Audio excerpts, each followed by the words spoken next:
ഇന്ന് അവിടെ വെച്ച് തന്നെ പറഞ്ഞല്ലോ, അവിടെ ഭരണം മാറി, അവിടെ ഇപ്പോൾ BJP ഭരണമാണ്, ഇനി ഇവിടെ ഇത് പറ്റൂല എന്നാണ് പറഞ്ഞത്. എന്താ പറ്റില്ല എന്ന് പറഞ്ഞാൽ സ്വതന്ത്രമായ പ്രവർത്തനം, അവരുടെ വേഷമിട്ട് നടക്കുക, അവിടെ മതപ്രചരണം നടത്തുക, അതുപോലെ തന്നെ അവരുടെ ബാക്കി കാര്യങ്ങൾ നടത്തുക, അതൊന്നും ഇനി പറ്റൂല എന്നാ പറഞ്ഞത്. ഉടനെ കൺവേർഷൻ ആരോപിക്കുകയാണ്. അവിടെ സഭയുടെ വക്താക്കൾ തന്നെ പറഞ്ഞതുപോലെ പതിറ്റാണ്ടുകളായി നടക്കുന്ന ഒരു പള്ളിയുടെ, ക്രിസ്ത്യൻ പള്ളിയുടെ അതിൻ്റെ ജൂബിലി, അതെന്തോ ആണ് പരിപാടി, അതിന് വന്നതാണ്. വേഷം കണ്ടാൽ ഉടനെ പിടികൂടുകയാണ്, ആക്രമിക്കുകയാണ്. അതെ, ആണ്ട് കുർബാന അതിന് പോയതാ.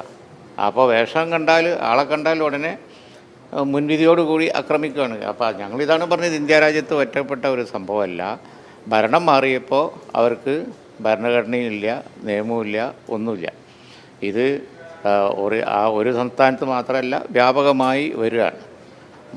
ഇതാണ് പിന്നെ ഇവർ ഭരിക്കുന്ന കക്ഷികൾ മുതലക്കണ്ണീരാണ് ഒഴുക്കുന്നത് എന്നും നടന്നുകൊണ്ടിരിക്കുന്നത് പ്ലാൻഡ് ആയിട്ടുള്ള അവരൊക്കെ അറിഞ്ഞുകൊണ്ടുള്ള ഒരു അക്രമമാണെന്ന് പറയുന്നതിൻ്റെ കാരണം അതാണ്. അവരെന്നെ അറസ്റ്റ് ചെയ്യിപ്പിക്കുക, അവരെന്നെ അക്രമം നടത്തുക, എന്നിട്ട് ജാമ്യം ഏതായാലും കിട്ടൂലേ? 10-12 ദിവസം കഴിയുമ്പോൾ ജാമ്യം കിട്ടൂല. അത് ഇന്ത്യൻ നിയമം അനുസരിച്ച് ആർക്കായാലും കിട്ടൂലേ? എന്നിട്ട് അത് പോയി ആഘോഷിക്കുക. എന്തൊരു നാണക്കേടാണ്. ജയിലിൻ്റെ മുമ്പ് പോയി അതിൻ്റെ അവകാശം ഉന്നയിക്കുക. ഞങ്ങളെ പോലീസ് ഞങ്ങൾ വേണ്ട പോലെ ചെയ്യും, അറസ്റ്റ് ചെയ്യും, ജയിലിലിടും, എന്നിട്ട് ജാമ്യം കിട്ടുമ്പോൾ അതിൻ്റെ അവകാശവാദമായിട്ട് പോവുക. എന്തൊരു നാണക്കേട്! എന്താണ് ഈ രാജ്യത്ത്? എന്നിട്ട് അത് വലിയ നേട്ടമായി പ്രചരിപ്പിക്കാം. ഇത് വളരെ ഒരു എന്താ പറയുക, നാണം കെട്ട പരിപാടിയാണ്. ഈ കഴിഞ്ഞ തവണ കന്യാസ്ത്രീമാർക്ക് ജാമ്യം ലഭിച്ചതിന് തൊട്ടു പിന്നാലെ കേരളത്തിലെ ചില ബിഷപ്പുമാർ അമിത്ഷായ്ക്ക് നന്ദി പറയുന്ന ഒരു സാഹചര്യം. അതന്നെ ഞാൻ പറഞ്ഞത്. അല്ല, ആര് പറഞ്ഞു എന്ന് ഉള്ളതല്ല, നമ്മൾ കോമൺ സെൻസ് ഉപയോഗിച്ചൊന്ന് ആലോചിച്ച് നോക്കിയേ. അറസ്റ്റ് ചെയ്താൽ കുറേ ദിവസം കഴിയുമ്പോൾ ജാമ്യം ഏതായാലും കിട്ടും. അതിന് അവകാശം ഉന്നയിച്ച് അറസ്റ്റ് ചെയ്യിപ്പിച്ചവർ തന്നെ ആഘോഷിക്കുക, എന്നിട്ട് അത് വലിയ ക്ലെയിമാക്കി കൊണ്ടുകിടക്കുക എന്ന് പറഞ്ഞത് വളരെ പരിഹാസ്യമായ നിലപാടാണ്. അപ്പോൾ അതാണ് ഇങ്ങനെ നിർബാധം ഇതൊക്കെ തുടർന്നുകൊണ്ടിരിക്കുന്നതിന് കാരണം. ഈ മുതലക്കണ്ണീരിൽ ക്രൈസ്തവ ബിഷപ്പുമാർ വീഴരുത് എന്നുള്ളത് ഞാൻ ആരെയും ഉപദേശിക്കാനൊന്നും ആഗ്രഹിക്കുന്നില്ല. എനിക്ക് ഇന്ത്യൻ ഭരണഘടനയ്ക്കെതിരായി നടക്കുന്ന ഈ സംഭവ വികാസങ്ങളിലുള്ള എൻ്റെ കമൻ്റാണത്. കാരണം ഇന്ത്യൻ നിയമം അനുസരിച്ച് ആർക്കായാലും പിന്നെ CRPC അനുസരിച്ച് കുറേ ദിവസം കഴിയുമ്പോൾ ജാമ്യം കിട്ടും. ആ കിട്ടുന്നത് ഞാനും സഹായിച്ചില്ലെങ്കിലും കിട്ടും. ഇത്ര ദിവസമേ വെക്കാൻ പാടുള്ളൂ എന്നുണ്ട്, അല്ലെങ്കിൽ കോടതിയുണ്ട്. കേസൊന്നും പിൻവലിച്ചില്ലല്ലോ. ആ കേസ് പിന്നെ ഛത്തീസ്ഗഡിലെ കേസ് NIA കേസായി മാറുകയാണ് ചെയ്തത്, ഗൗരവമുള്ള കേസായി മാറിയില്ല. ഇതൊക്കെ വളരെ പ്ലാൻഡായിട്ട് നടക്കുന്ന ഒരു കാര്യമാണ്. ഇതിനെതിരെ സംഘടിതമായി ഇന്ത്യൻ ജനാധിപത്യ വ്യവസ്ഥിതി ഉപയോഗിച്ച് പാർലമെൻറ്റിലും അസംബ്ലിയിലും ശബ്ദം ഉയർത്തുക, അതിനെതിരായി സംഘടിക്കുക എന്നല്ലാതെ നല്ല വാക്കുകൊണ്ടൊന്നും ഒരു ഗുണം ഉണ്ടാകാൻ പാടില്ല.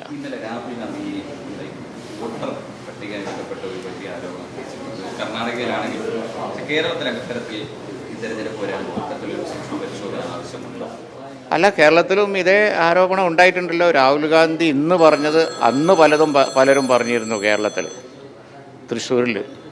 തൃശ്ശൂരിൽ പിന്നെ ഈ പുറത്തുനിന്നുള്ള ആളുകളൊക്കെ കൊണ്ടുവന്ന് നമ്മുടെ അതിഥി തൊഴിലാളികളടക്കം പലരുടെയും വോട്ട് കൂട്ടമായി ചേർത്തിട്ടുണ്ട് എന്ന് അന്ന് തന്നെ സംസാരം ഉണ്ടായിരുന്നല്ലോ. ഇത് വളരെ ഈസിയായ കാര്യമാണ്. 7 കോൺസ്റ്റിറ്റ്യുവൻസി ഉള്ള ഒരു പാർലമെൻറ്റ് മണ്ഡലത്തിൽ ഒരൊറ്റ കോൺസ്റ്റിറ്റ്യുവൻസിയിൽ, മറ്റോടത്തൊക്കെ ഏതാണ്ട് ബലാബലായിരിക്കും, ഒരൊറ്റ കോൺസ്റ്റിറ്റ്യുവൻസിയിൽ അതിനും കൂടി കടത്തി വെട്ടുന്ന ഭൂരിപക്ഷം കള്ളവോട്ടുണ്ടാക്കിയാൽ മതിയല്ലോ. അങ്ങനെ ഒരു തന്ത്രം അവർ പയറ്റുന്നു എന്നുള്ളത് കണക്ക് സഹിതം, തെളിവ് സഹിതം രാഹുൽ ഗാന്ധി ഇന്നലെ അദ്ദേഹത്തിൻ്റെ വസതിയിൽ ഞങ്ങളുടെ മുമ്പിലും പ്രസൻറ്റ് ചെയ്തു. MP-മാരാണ് വഹാബും പിന്നെ ആരിഫ് ഒക്കെയാണ് ഇവിടെയുള്ള, ഹാരിസൊക്കെയാണ് ഇവിടെ ഉള്ളത്. അവരും പാർലമെൻറ്റിൽ ഉന്നയിച്ചുകൊണ്ടിരിക്കുകയാണ്. ഈ കാര്യം ഇന്ത്യൻ സമൂഹത്തിന് മനസ്സിലാകുന്ന തരത്തിൽ ഇപ്പോൾ പ്രസൻറ്റ് ചെയ്ത് കഴിഞ്ഞു. ഇനി എന്ത് ചെയ്യണം എന്നുള്ളത് രാഹുൽ ഗാന്ധി പറഞ്ഞതിനെക്കുറിച്ച് എന്ത് ചെയ്യണം എന്നല്ല, നമ്മുടെ ജനാധിപത്യ വ്യവസ്ഥിതി സംരക്ഷിക്കാൻ എന്ത് ചെയ്യണം എന്നുള്ളത് രാജ്യം ആലോചിക്കേണ്ട സ്ഥിതിയാണിപ്പോൾ. ഇത് വേറൊരു കാര്യമുണ്ട്. ഈ ഗുജറാത്തിലെ മുസ്ലിം ലീഗ് ചില വീടുകൾ വെച്ച് കൊടുത്ത കാര്യം ഉണ്ടാകുന്നുണ്ട്. ചില അതിൻ്റെ ഉടമസ്ഥാവകാശം അവർക്ക് ലഭിക്കുന്നു. ഈ ഓണത്തിനിടയിൽ പുട്ട് കച്ചവടം കാര്യം അത് ഞാൻ പരിശോധിച്ചല്ലാതെ പറയാൻ പറ്റുമോ?